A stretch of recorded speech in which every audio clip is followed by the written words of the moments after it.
Now that we know how ARP spoofing works, let's see how we can run this attack and redirect the flow of data so it flows through our device.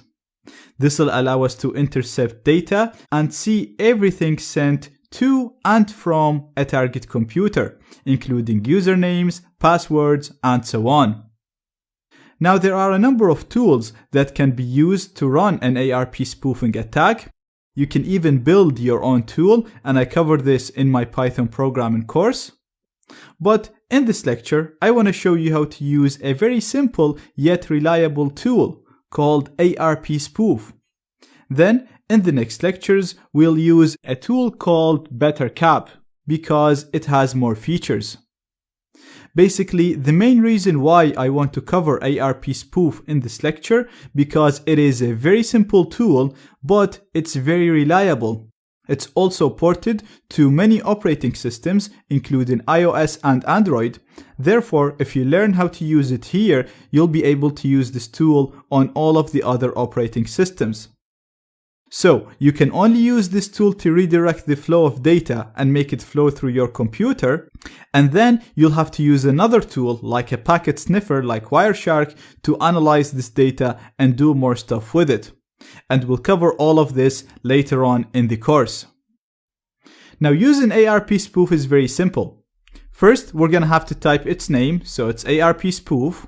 Then, we're going to do -I to specify the interface that is connected to the target network.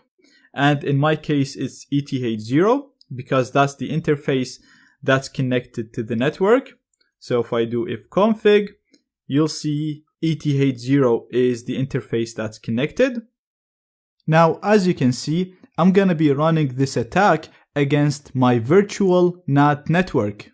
You can run this attack against any type of network, even Wi-Fi networks, and I will cover that later on in the course. But for now, just until you properly understand how this works, I highly recommend you do like I'm doing right now and test the attack against the virtual NAT network. So all you'll have to do is make sure the Kali machine and the target Windows machine are both configured to use the same NAT network.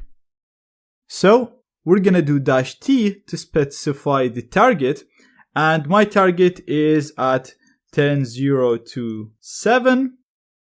As you can see in here, that's the IP of my target. And I'm gonna have to give it the IP of the gateway, which is at 10.0.2.1, as you can see in here. Now this will spoof the target, telling him that I am the router.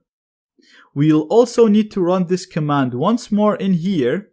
So I'm going to clear the screen, and again I'm going to do ARP spoof IETH0, and the target this time is going to be 10.0.2.1 and 10.0.2.7.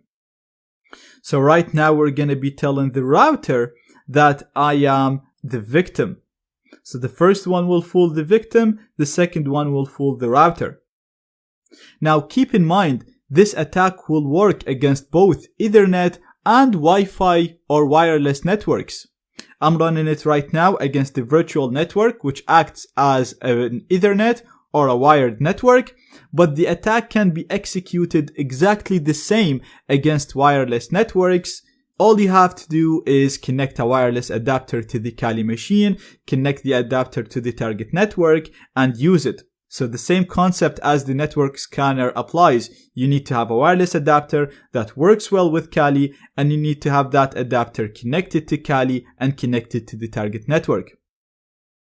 So I'm going to hit enter here, and I'm going to hit enter here.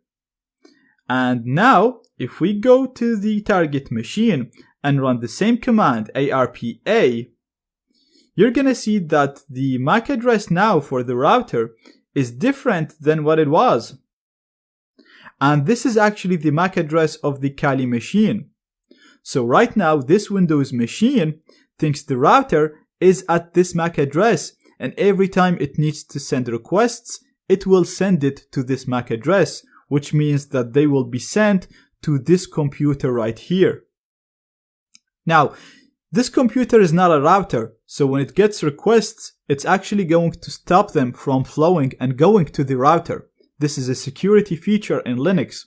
So you need to enable port forwarding so that this computer would allow packets to flow through it just like a router. Now to enable port forwarding, we're going to do echo 1 to proc sys net IP version 4 IP forward. And as you can see, this command gets executed with no issues. And right now, this computer will still have its internet access, so we can go and browse any website we want.